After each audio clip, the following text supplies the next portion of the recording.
नमस्कार साथियों, स्वागत है आप सभी का वैली व्यू आईएएस एकेडमी के इस यूट्यूब प्लेटफॉर्म पे। उम्मीद करता हूँ आप सभी अच्छे होंगे।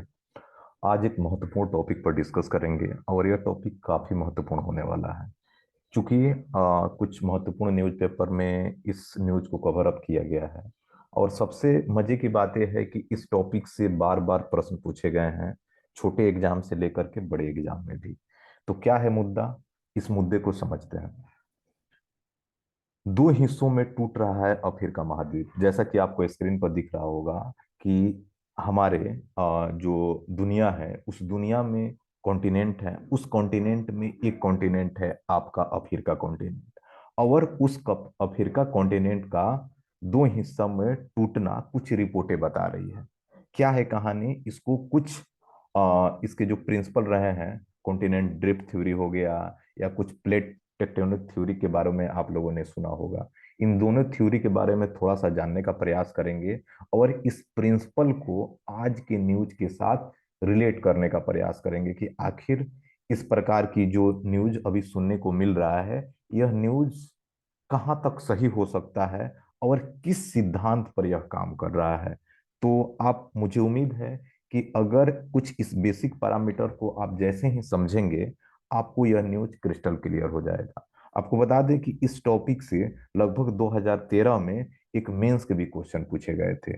तो इसी से आप इस टॉपिक के इम्पोर्टेंट होने की उम्मीद कर सकते हैं कि आने वाले समय में भी इस प्रकार के क्वेश्चन आपसे पूछे जा सकते हैं। तो चलिए कुछ देखते हैं यहाँ पर कि यह जो टॉपिक है, आप देख सकते हैं कि आपके पेपर वन, और पेपर वन में आपको पढ़ना है ज्योग्राफी ऑफ द वर्ल्ड। तो अभी जो वर्ल्ड ज्योग्राफी जब हम पढ़ते हैं जीएस पेपर वन के अंदर में, जो यूपीएससी के सिलेबस में आता है, तो उससे संबंधित यह टॉपिक हमारा हो जाता है। और खासकर अगर देखें पेपर थर्ड, और पेपर थर्ड में एक टॉपिक है इन्वायरमेंट, और इन्वायरमेंट से भी इसका रिलेशन काफी हद तक जोड़ा जा सकता है। और ऐसी चीजें क्यों हो रही है, अगर कुछ न्यूज़पेपर की हेडिंग की अगर बात करें तो आप यहाँ पर देख रहे हैं कि जो अफ्रीका है वह ग्रेजुअली स्प्लिट हो रहा है, कुछ उसमें बदलाव हो रहे हैं, चेंजेज हो रहे हैं। और आप इस दो, how the Africa is forming two new continent and N ocean is it slowly divided into two.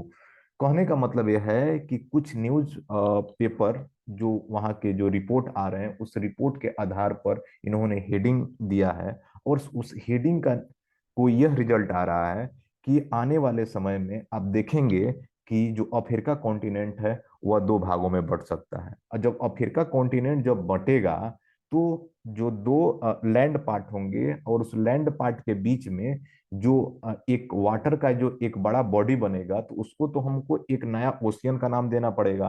तो इसलिए जो न्यूज़पेपर जो हैं वह इस प्रकार का हेडिंग देने का प्रयास कर रहे हैं। उम्मीद करता हूं कि आप लोगों को ये चीजें समझ में आ रही होगी।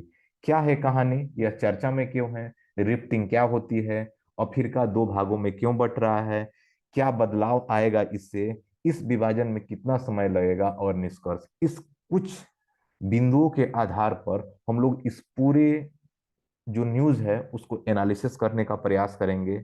और मैं ऐसा उम्मीद करूंगा कि अगर आप लोग इस पूरे वीडियो को अगर अच्छे से सुनते हैं और इसको देखने का प्रयास करते हैं, तो यकीन मानिए कि आपसे इससे संबंधित, चाहे वो प्री में क्वेश्चन बने या मेंस में क्वेश्चन बने, आप इतना कैपेबल जरूर हो जाएंगे कि उस क्वेश्चन को आराम से आप उसको टेकल कर सकते हैं। तो सबसे पहले, इस प्रकार की जो घटनाएं क्यों घट रही है, मैं कुछ थोड़ी सी इसको हिस्ट्री में लेकर जाने का प्रयास करूंगा। और और लेटेस्ट टेक्नोलॉजी जो प्लेट टेक्टोनिक थ्योरी है, और इनिशियल स्टेज में जो कॉन्टिनेंटल ड्रिफ्ट थ्योरी आई थी, इस दोनों थ्योरी को थोड़ा सा समझने का प्रयास करेंगे यहाँ पर। और समझने के बाद इस न्यूज को हम लोग कोरिलेट करेंगे। तो देखिए, ये अब ये दुनिया है, और दुनिया में लगभग ये सारे कॉन्टिनेंट हैं। यहाँ पर देखिएगा, ये नॉर्थ अफ्रीका कॉन्टिनेंट हो गया, ये साउथ अफ्रीका कॉन्टिनेंट हो गया, ये अफ्रीका कॉन्टिनेंट हो गया, ये यूरोप कॉन्टिनेंट हो गया, ये एशिया कॉन्टिनेंट हो गया, और यहाँ पर ऑस्ट्रेलिया कॉन्टिनेंट हो गया। नीचे देखिएगा अंटार्कटिका, और ऊपर साइड में आप देखेंगे तो यहाँ पर आर्कटिक है। ठीक है, आप लोग यहाँ तक आप बात को समझ पा रहे होंगे। अब यहाँ पर जो ये अफ्रीका है जहां पर मैं कर्सर घुमा रहा हूँ, तो ये वाला जहां कर्सर घूम रहा है यहाँ से ये वाला क्षेत्र सीधा यहाँ पर ब्रेक होने की बातें बताई जा रही है यहीं पे। तो एक ये अफ्रीका कॉन्टिनेंट जो ब्लू कलर से आप यहाँ पर देख पा रहे होंगे, तो ये टोटल मिलाकर के एक ही कॉन्टिनेंट में आता है। अगर इसमें से अगर यहाँ से अगर रिफ्ट बनती है, तो रिफ्ट होने के बाद ये वाला जो पार्ट होगा राइट साइड वाला, ये राइट वाला पार्ट अलग होगा, और लेफ्ट वाला पार्ट एक बड़ा वाला जो पार्ट है वह अलग होगा। तो यहाँ पर एक ओशियन बनेगा। उस ओशियन का क्या नाम हो सकता है, यही हेडिंग में कवर किया गया था। और जो ये नया कॉन्टिनेंट बनेंगे उसका क्या नाम होगा, एनीवे उस पर हम लोग नहीं जाएंगे। तो मोटा मोटी आप लोगों को ये चीजें क्लियर हो गया होगा कि हम लोग क्या पढ़ने का प्रयास कर रहे हैं और न्यूज में क्या है। अगर ये चीजें क्लियर है तब हम लोग आगे बढ़ने का प्रयास करते हैं। कुछ इस प्रकार की चीजें आप देखेंगे कि ये हो गया हमारा अफ्रीका कॉन्टिनेंट। और अफ्रीका कॉन्टिनेंट में आप देखिएगा यहीं पे ये चीजें रिफ्ट बनती हुई नजर आ रही है। और यह रिफ्ट क्या अभी इस प्रकार बन चुका है, नहीं, अभी ये चीजें बनी नहीं हुई है, इसमें थोड़ी थोड़ी इसमें डाइवर्जेंट क्रिएट हो रहे हैं। और आप देखेंगे कि इसमें मिलियंस ईयर्स लग सकते हैं। ये नहीं है कि 2 साल 4 साल 6 माह में ये चीजें नहीं हो पाएगी। इसमें चेंजेस आने में, चीजें दिखने में मिलियंस ऑफ ईयर लग जाएंगे। तो आप इस मैप को आप देख रहे होंगे और फिर यहाँ पर इस मैप को देख पा रहे होंगे, दोनों में आपको ये चीजें क्रिस्टल क्लियर हो रहा होगा कि आखिर होने क्या वाला है। तो यहाँ पर देखिएगा, चाहे आप ये रेड सी जहां पर मैं कर्सर घुमा रहा हूँ इसको रेड सी बोलते हैं, और ये वाला क्षेत्र है ये सऊदी अरेबिया है, और गल्फ ऑफ अडन के नाम से भी ये क्षेत्र जाना जाता है। तो ये वाले क्षेत्र भी पहले आपस में क्या लगभग एक साथ ही थे, लेकिन यहाँ पर भी रिफ्ट बनी, और रिफ्ट बनने के बाद यहाँ पर एक सी बना जिसको रेड सी बोलते हैं। उसी प्रकार ऐसा उम्मीद किया जा रहा है कि जैसे जैसे बदलाव हो रहे हैं, और बदलाव का कारण ये हो सकता है कि इस प्रकार के कॉन्टिनेंट दो भागों में बंट सकते हैं। चर्चा में क्यों है आप लोग समझिएगा इस बातों को, किस प्रकार से इसमें डाइवर्जेंट बनेगा। यहाँ पर देखेंगे आप, ये जो रेड वाले सी है, इस रेड सी के बाद से यहाँ पर डायरेक्ट डाइवर्जेंट जोन बनना शुरू हो जाएंगे। और यहाँ पर लगभग एक जिम्बाब्वे वाले क्षेत्र जब आप पढ़ेंगे इस अफ्रीकन कॉन्टिनेंट को, तो इस वाले क्षेत्र में जैसे मोजाम्बिक हो गया, फिर यहाँ पर जिम्बाब्वे वाले क्षेत्र जो हो जाता है, इस क्षेत्र तक पूरा ऐसे एक प्रकार का कट बनती हुई नजर आ रही है। और यह बिल्कुल सेपरेट होने के चांसेस हैं आने वाले समयों में।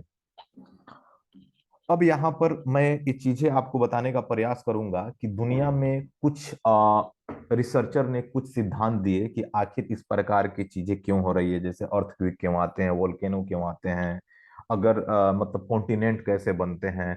इस प्रकार की चीजें जो होती है वह जेन्युइनली आपको पता होना चाहिए। अब थोड़ा सा मैं आप लोगों को कुछ हिस्ट्री बताऊंगा।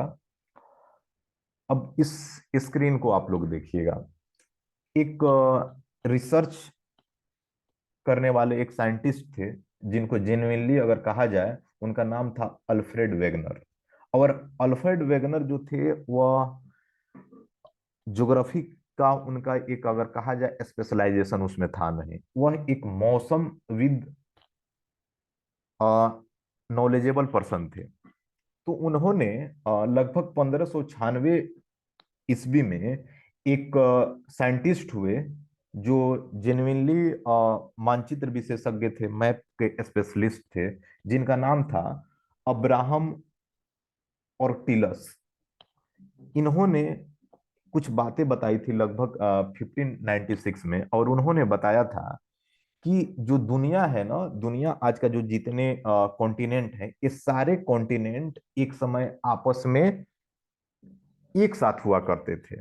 उन्होंने जेन्युइनली कुछ ज्यादा डिटेल में बात को नहीं बताया, और उस उन्हीं के स्टडी पैरामीटर्स को अल्फ्रेड वेगनर ने 1912 में अच्छे से स्टडी किया। और स्टडी करने के बाद उन्होंने कुछ निष्कर्ष दिए। उस निष्कर्ष में इन्होंने बताया कि लगभग 25 मिलियन ईयर एगो, लगभग आज से 225 मिलियन वर्ष पहले, जिसको आज के समय से उसको प्रीमिनियन एज के नाम से भी हम जानते हैं, जो आज का जितने एक कॉन्टिनेंट हैं, आप अफ्रीका कॉन्टिनेंट है, या ऑस्ट्रेलिया कॉन्टिनेंट है, या एशिया कॉन्टिनेंट है, या अमेरिका कॉन्टिनेंट है, वट ये सारे जो पार्ट थे वो सारे पार्ट एक ही हुआ करते थे, एक साथ मर्ज थे, जिसको ये अल्फ्रेड वेगनर ने पेंजिया का नाम दिया। और अल्फ्रेड वेगनर ने कहा कि धीरे धीरे, जैसे आपने बिग बैंग थ्योरी वगैरह पढ़ा होगा, तो जिस प्रकार से बिग बैंग थ्योरी हुआ था, एक छोटी सी पॉइंट जो बड़े उसमें से डाइवर्जेंट चीजें क्रिएट हुई, ब्लास्ट हुआ, और ब्लास्ट होने के बाद उसमें के जो पार्टिकल जो थे, उस पार्टिकल्स जो एक दूसरे से और दूर भागने लगे। आप लोगों ने पढ़ा होगा 11th की ज्योग्राफी में ये सारी चीजें बताया गया है।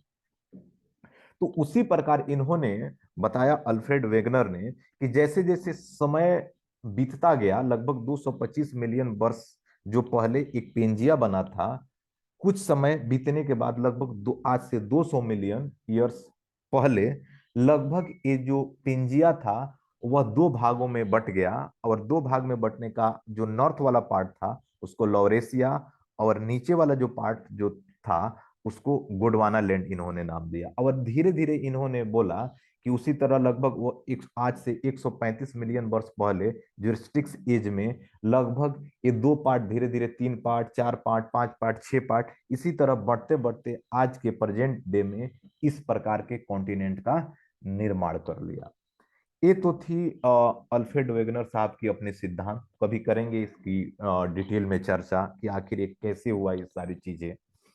लेकिन इसमें भी बहुत सारे आगे भी साइंटिस्ट आए, और उस साइंटिस्ट में कुछ लोगों ने अल्फ्रेड वेगनर के सिद्धांत में कुछ ड्रॉबैक बताए। अभी हम लोग उस ड्रॉबैक पे बात नहीं करेंगे, क्योंकि हम लोग जो डिस्कस कर रहे हैं वो डिस्कस कर रहे हैं करंट अफेयर की। तो जब उसमें जो लेटेस्ट टेक्नोलॉजी आई, जिसको हम लोग बोलते हैं प्लेट टेक्टोनिक थ्योरी, और प्लेट टेक्टोनिक थ्योरी लगभग 1950 के बाद 1967-68 के आसपास दो तीन साइंटिस्ट हुए, जिनको मैकेंजी, पार्कर और मॉर्गन के नाम से जानते हैं। इन तीन लोगों ने मिल करके एक प्लेट टेक्टोनिक थ्योरी का सिद्धांत दिया। और प्लेट टेक्टोनिक अगर सिद्धांत की अगर हम अगर बात करें, तो उसमें किस प्रकार की बातें होती है उसको समझने का यहाँ पर प्रयास करते हैं। देखिए, इसमें बताया गया कि जैसे होता क्या है कि इस प्रकार की जो अर्थ है, अर्थ के नीचे कुछ पार्ट हैं। जैसे यहाँ पर मैं यहाँ पर कर्सर घुमा रहा हूं, आप यहाँ पर देखेंगे कि यहाँ पर जो अर्थ की जो ऊपरी परत होती है उसको क्रस्ट बोलते हैं। जेन्युइनली देखिए, ये पूरा क्रस्ट हो गया, और क्रस्ट के नीचे कुछ लेयर विद्यमान है। और इस लेयर की ये वाले जो आप पार्ट देख रहे हैं, इस लेयर के नीचे कुछ प्लेट हैं। और जो प्लेट आपस में कभी कन्वर्जेंट जोन बनाती है, कभी डाइवर्जेंट जोन बनाती है। कन्वर्जेंट जोन मतलब, कहने का मतलब है कि दो प्लेट जो आपस में आकर के हो सकता है कि टकराएं, कभी ये हो सकता है कि दो प्लेट एक दूसरे से दूर जाएं। जैसे इस पिक्चर में आप देखिएगा कि एक ओशियनिक प्लेट, दो ओशियनिक प्लेट है यहाँ पे। अगर दोनों ओशियनिक प्लेट अगर एक दूसरे से दूर जाएंगे तो इसको बोलेंगे हम लोग डाइवर्जेंट जोन। और जब डाइवर्जेंट जोन बनेगा तो दो सॉलिड पार्ट अगर एक दूसरे से दूर जाएगी तो वहां पर गड्ढा जैसा बनेगा। और जब गड्ढा जैसा बनेगा तो उसी को तो बोला जाता है रिफ्ट, रिफ्ट जोन। और इसी प्रकार की चीजें जब डेवलप होती है, जहां पर अगर दो प्लेट्स आपस में टकराएं या दो प्लेट आपस से दूर जाएं, तो दोनों कंडीशन में रिफ्ट बनने के चांसेस होते हैं, अर्थक्वेक होते हैं। इस प्रकार की ये चीजें डेवलप होती है। तो जेन्युइनली आप लोगों को ये चीजें क्लियर हो जानी चाहिए कि वेगनर साहब ने क्या कहा। और लगभग प्लेट टेक्टोनिक थ्योरी में जो तीन साइंटिस्ट थे, और तीनों साइंटिस्ट ने भी अपनी अपनी बातें कही। तो अगर इनकी अगर हम बात करें प्लेट टेक्टोनिक थ्योरी की, तो यहां पर आप देखेंगे कि ये सारा वर्ल्ड है, और इस वर्ल्ड में अलग अलग प्लेट हैं। जैसे आप यहाँ पर देखेंगे, ये इंडियन प्लेट है, एक सोमालियन प्लेट यहाँ पर दिख रहा होगा। यहाँ पर फिर जब यहाँ पर जब ये वाला जो रेड वाला जो लाइन आपको दिख रहा होगा, ये सोमालियन प्लेट और अफ्रीकन प्लेट, ये दोनों प्लेट जब आपस में जब अलग होंगे तो यही वाला पार्ट आप देखेंगे यहाँ से कट करके बाहर निकल जाएगा और एक नया कॉन्टिनेंट का निर्माण करेगा। तो कुल मिलाकर के देखा जाए तो लगभग जो पार्ट जो अलग हो रहा है वह पार्ट सोमालियन प्लेट का ही पार्ट है। और इसका जो मतलब एक कन्वर्जेंट जोन बना हुआ था, और कन्वर्जेंट जोन की वजह से पूरा अफ्रीकन कॉन्टिनेंट के रूप में हम लोग जानते हैं, वो कॉन्टिनेंट अब चूंकि डाइवर्जेंट जोन क्रिएट हो रहे हैं, और डाइवर्जेंट जोन होने की स्थिति में इस वाले क्षेत्र में आप जहां पर रेड वाला लाइन दिख रहा होगा, ये रेड वाले लाइन पे एक रिफ्ट बनती हुई नजर आ रही है। रिफ्ट किस प्रकार से दिखते हैं, तो स्क्रीन पर आप लोग देखिए, ये वाला जो मैं कर्सर जहां पे घुमा रहा हूं, ये एक प्रकार का रिफ्ट होता हुआ ही दिख रहा है। ये चीजें डायरेक्टली बिल्कुल से सेपरेट कर देगी पूरे कॉन्टिनेंट को। एनीवे आप इस बात को समझ पा रहे होंगे। अब यहां पर जैसे मैं यहां पर बात करूं, ये अरेबियन प्लेट यहां देख रहे होंगे, ये अरेबियन प्लेट है जहां पर मैं कर्सर घुमा रहा हूं, और ये है अफ्रीकन प्लेट। इन दोनों प्लेट एक समय कभी कन्वर्जेंट जोन बना करके एक साथ हुआ करते थे, लेकिन इनमें भी कुछ डाइवर्जेंट जोन बना, और डाइवर्जेंट जोन बनने की स्थिति में ये अरेबियन प्लेट और अफ्रीकन प्लेट एक दूसरे से दूर जाने लगे। और दूर जाने का नतीजा ये था कि यहाँ पर एक लाल सागर, और आपने अदन की खाड़ी, गल्फ ऑफ अदन आप यहाँ पर पढ़ते होंगे, ये वाले क्षेत्र में अदन की खाड़ी का निर्माण हुआ। तो क्या ये चीजें लगभग 1 साल, 2 साल और 5 साल और 10 साल के बीच हुआ? नहीं, इतने सारे सिस्टम को डेवलप होने में 30 मिलियन वर्ष लग गए। उम्मीद करते हैं कि आप लोग इस बात को समझ पा रहे होंगे, इसलिए टेंशन लेने की जरूरत नहीं है कि अब क्या मतलब ये चीजें 1-2 साल के अंदर में हो जाएगी। नहीं, इसमें मिलियंस ऑफ ईयर लगेंगे, जिसमें मतलब अभी का जो मनुष्य है कितना बार इस अर्थ पर आएगा और जाएगा कुछ कह नहीं सकते। और इसी प्रकार से इस प्लेट को भी आप देख सकते हैं, ये वाला क्षेत्र अफ्रीकन प्लेट यहाँ पर है, यूरेशियन प्लेट है आपका, अरेबियन प्लेट है, इंडियन प्लेट है, सोमालियन प्लेट है। इसी सोमालियन प्लेट में जो हो रहा है वह डाइवर्जेंट जोन बन रहे हैं। जो एरो का डायरेक्शन है उस प्लेट का मूवमेंट आइडेंटिफाई कर रहा है कि वो प्लेट किस डायरेक्शन में मूव कर रहा है। आपको बता दें कि जो आज का जो हिमालय है, हिमालय भी कन्वर्जेंट जोन की स्थिति में ही डेवलप हुआ है। ये सारी चीजें प्लेट टेक्टोनिक थ्योरी, ये सारी चीजें मैंने बता दिया, इसको आप लोग अच्छे से पढ़ेंगे। जितनी चीजें मैं बता रहा हूँ इंग्लिश और हिंदी दोनों में लिखा हुआ है। उम्मीद करते हैं कि आप लोग को यहाँ तक सारी चीजें क्लियर हो जाना चाहिए। अब यहाँ पर कुछ बात करते हैं, जो लगभग जो विद्यार्थी, जो अभ्यर्थी जो 1 डे का एग्जाम का प्रिपरेशन करते हैं, उनकी भी कुछ वन लाइनर स्टैटिक चीजें याद करना होता है। तो इसको मैं, जैसे आप देखेंगे इंग्लिश और हिंदी दोनों में ये चीजें मेंशन की हुई है, और जेन्युइनली आपको ये चीजें पता भी होनी चाहिए। मैं एक बार थोड़ी सी रिकैप करा देता हूं। जैसे अफ्रीका जो है पृथ्वी पर दूसरा सबसे बड़ा कॉन्टिनेंट है। कहने का मतलब है कि जितने भी कॉन्टिनेंट है दुनिया में, उसमें का जो सेकेंड लार्जेस्ट जो कॉन्टिनेंट है वह कॉन्टिनेंट आपका अफ्रीका है। यहाँ अगर इसकी बात करें टोटल, अगर ये कितने लैंड में फैला हुआ है, तो लगभग लगभग 30.2 स्क्वायर किलोमीटर यह एरिया को कवर करता है।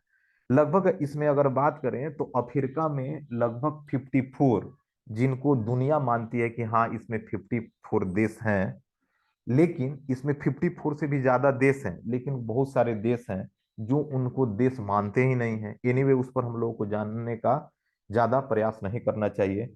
एक ऑथेंटिक जो डेटा है वो ऑथेंटिक डेटा ये है कि अफ्रीका में लगभग 54, जिसको सारी दुनिया मानती है कि हाँ भाई आप कंट्री हैं।